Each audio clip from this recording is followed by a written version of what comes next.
So over the last few days I've been posting and mostly rambling about buying some Harley Davidson motorcycle for 200 units of currency. I know I shouldn't be looking for another project bike, I have way too much stuff going on, but this one ticked all of the boxes for a decent project bike. It was cheap, it's cool, it's old, and weirdly enough, for something I bought, it's pretty decent. And here it is.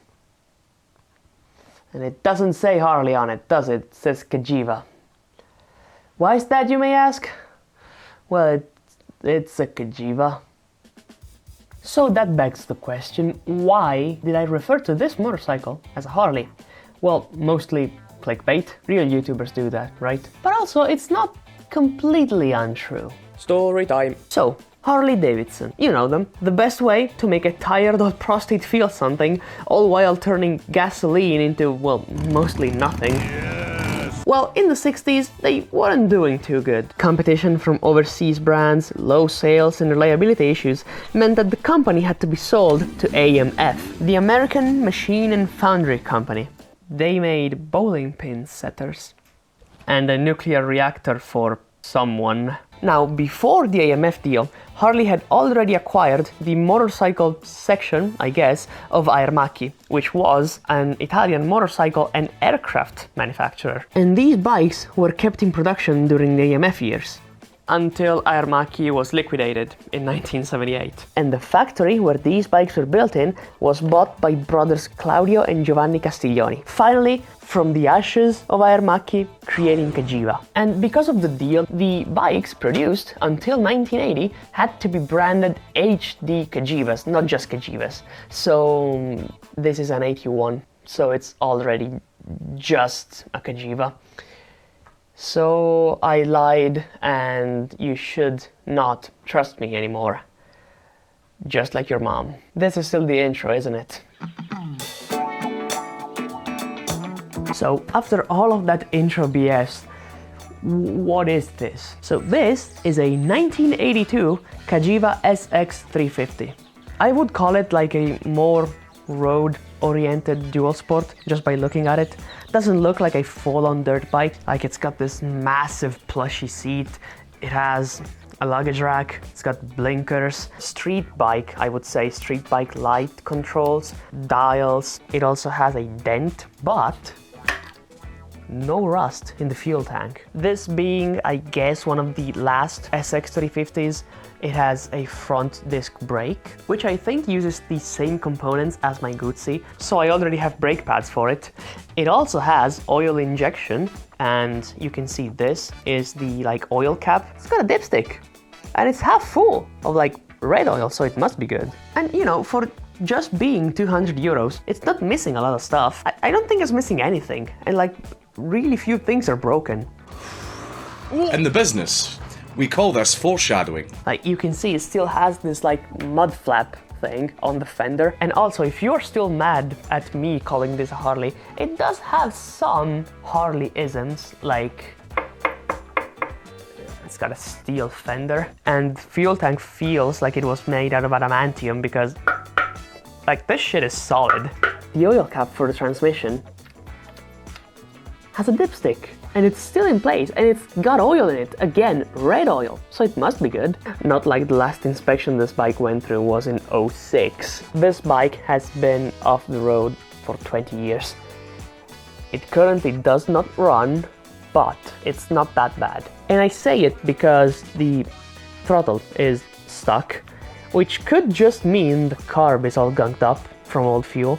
And throughout all of this, I'm trying to keep tally of all the prices because, you know, you see a lot of those videos going oh, buy that $200 whatever motorcycle. You know, maybe the bike did cost 200, 500 bucks, but at the end of the day, you never just spend that to get it going. Yeah, with all of that said, let's get to work. Let's get it started.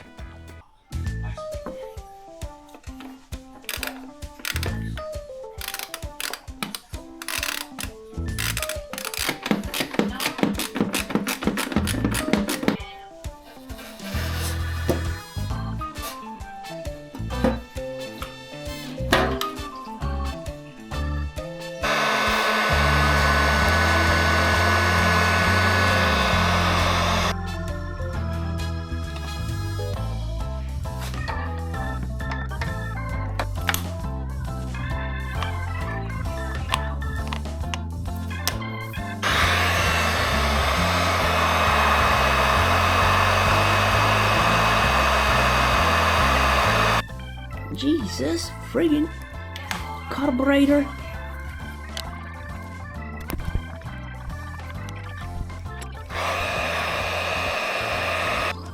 Yeah, get the fuck out. Okay, so I've been working the carb a little bit, well, a lot actually, with the hot air gun and like various products to spray into it, and it's finally starting to come loose. Still really slow, but oh well, not really. Okay, no, that's good. So now we can take it further apart and put it into ultrasonic. I got also petcock out and apart. I want to share with y'all whatever is in here because I'm pretty sure it's not gonna be pretty. Come on. Oh, it's dropping stuff. Ah, come on.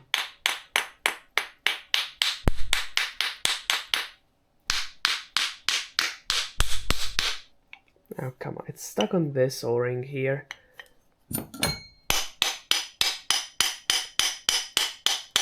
Oh god, the smell just hit me. Oh. Oh, it's so very green.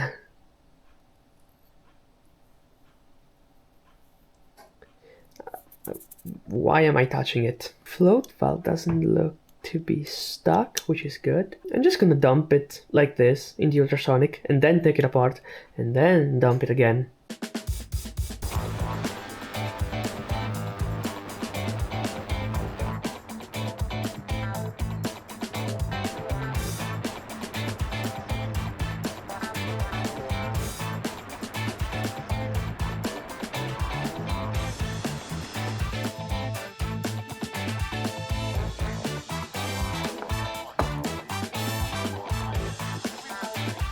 The man gave me the manual with the bike. Unprecedented. Check if the jets are all correct. So pilot jet should be a 60 and we have a 56. 62. 45. How much are you gonna bet that my 58, sorry, that my 60 is in my chow? So one thing that I think I should talk about. These old bikes, they weren't meant to run on modern gas. Modern gasoline uses ethanol. There is like a portion of it that isn't gasoline. If you run that E10 gas in your bike, you are technically running less gasoline through it because a portion of it is ethanol. Maybe you don't have access to ethanol-free gas.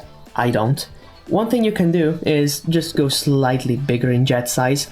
This, for some reason, was smaller than the manual recommended jet size.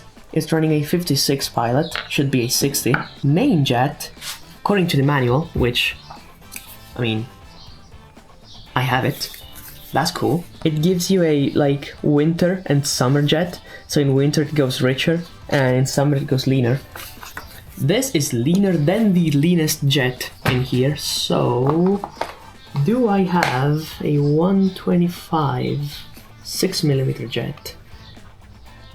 I don't. So with the carb rebuild, we are about ready to start, well, trying to start it. But when you're working with a bike like this that's been sitting for, well, 2 decades in this case, you can't just clean the carb, put it back on, and then try to start it. There's some things you gotta check. Now, some of it is really simple, stuff that you check immediately even when you're buying the bike. Does it need an air filter?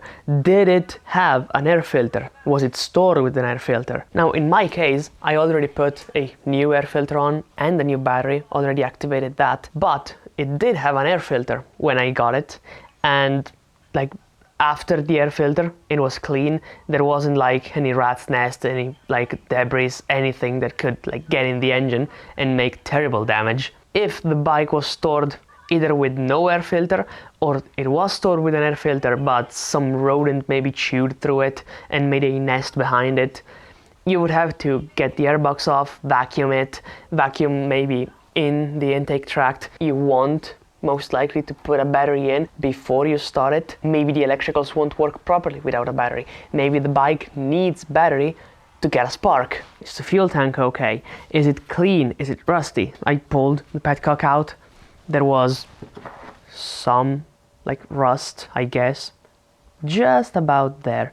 And that was it. Wasn't clogged, so it would have run even if I didn't clean it. But you know, better to have everything as clean as it can be to avoid any headaches going forward. Another easy check you can do, especially if you want to get the bike on the road, is tires. Now these tires are some old Metzler Enduro 2s, and yeah, here it is. Let me do this because like everything on this bike is friggin' steel. So on the sidewall of your tires, you will probably find some numbers like this, like 4 numbers. You have to read them in like pairs, so it's 4601. This is the date code of when the tire was produced. So 4601 means the 46th week of 01, so 2001. So this thing is coming off as soon as I have the money for some new tires. So those are the most like surface level things you can check. Some more stuff you can check includes mainly like talking to the guy, like the guy selling the bike. Did he do something to it? Was it stored with no gas in it? Was it stored with no air filter? Again, was it stored with gas but with gas stabilizer? Ask the person selling it if they did something to it, like before putting it up for sale. For example, the guy told me he tried to start it, which immediately doesn't really ring a bell, you know. He tried to start it before selling it to see if he could sell it as a working bike and couldn't. The carb was clogged, which is why the bike wouldn't start. Now the carb is not clogged, so the bike would start. That makes sense as a thought process, but you should also think about what that entails for like stuff aside from just the bike running or not running. What do I mean by that? So this is an oil injected 2-stroke, which means when you kick it, it pumps oil in the engine by itself. Even if the carb is clogged, oil is getting to the engine. You can see there is like a pipe here, the black one coming out of the frame. It goes in the engine right there, and then another pipe comes out, like another hose comes out to that fitting underneath the like intake manifold. Now I know the oil pump works, so you can see the piston is very oily. And the guy also told me that this bike apparently has like an issue with starting it after a long time. Not this bike, but like this model of bike apparently has this problem. If it sits for a long time and it doesn't start like first, second, third kick, it dumps a bunch of oil in the crankcase, and then when it eventually starts up, it starts really smoky. So what I can deduce from that is that the crankcase is most likely full of oil right now. If I were to run premix in it, which you should do in a 2-stroke, even if it's oil injected, then it would just foul the plug immediately. Don't just look at surface level stuff, just think about everything, I guess. Like think more outside of the box. It really, like realistically, it has enough oil in the crankcase, like pulled up already, to start no problem. And the piston is like really oily, like it's got oil in it. One thing I want to do is drain what's like remaining of the premix oil, like the engine oil, I guess, in the frame, because I don't know how old that is, and oil does have a shelf life when it's open to the elements. I don't know how old this oil is, but rule of thumb is if you don't know how old it is, it's probably too old. See this? Any Transalp owners out here? So the oil pump is behind that cover. Maybe they are just flatheads. I paid 200 euros for this, and nothing is fighting me. Okay, oil pump seems to be moving freely. Does it have a bleed screw, I wonder? No, it doesn't seem to have one. I realize you probably can't see shit.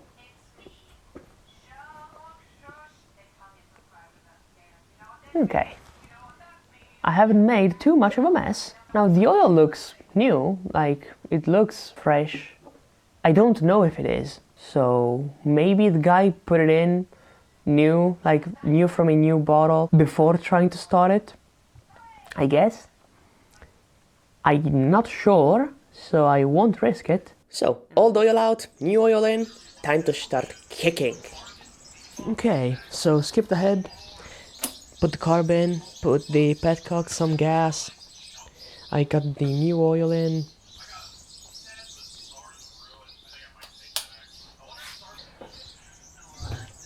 Compression's pretty good.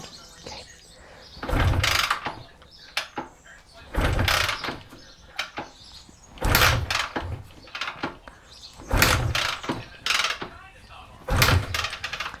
Let's clean the spark plug again.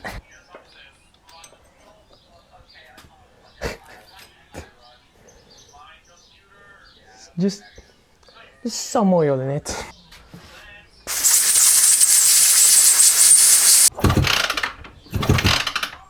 We has spark again.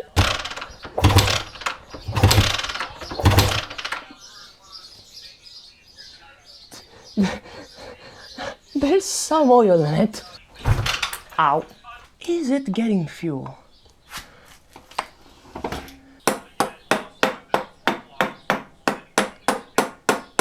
Editing me, keep count of the kicks. I think it's gonna be a funny number.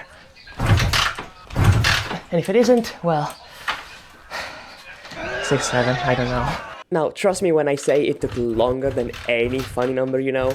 Like, no matter how much I kicked it, the bike just would not start.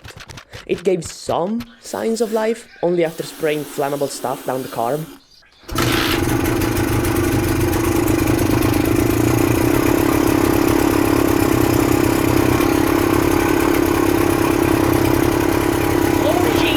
Now, at this point, I was pretty tired. There's a heat wave, and I am extremely weak and frail, so I called it a day. But it still made no sense. Like, it's getting air, it's getting spark, and it's getting fuel. Why is it not starting?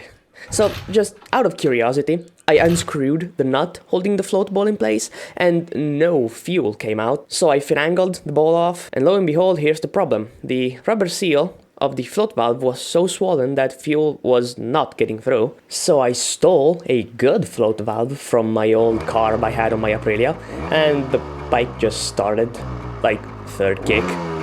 So now it's time to crash it. Okay, let's see. 1982, fake Harley Davidson, which is probably a good thing.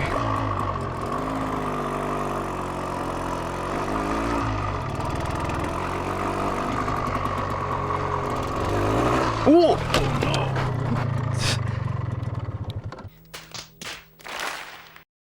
Oh! Oh, Jesus!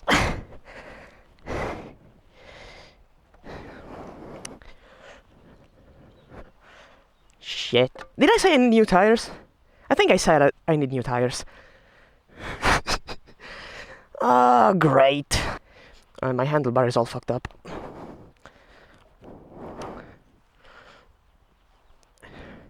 Yeah, my handlebar is all kinds of fucked up. And I broke the... fuck.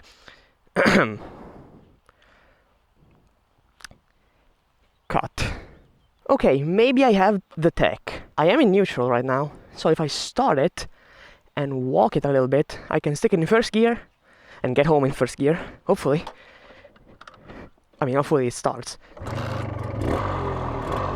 Okay.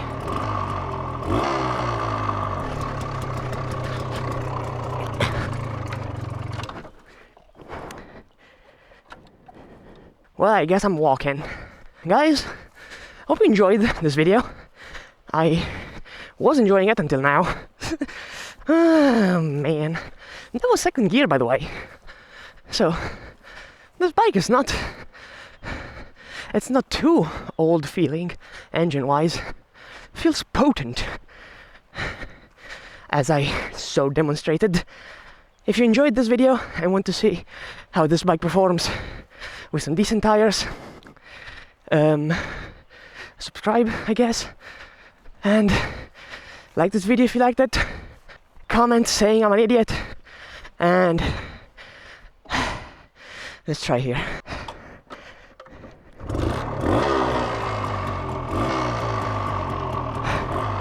I so need a new handlebar.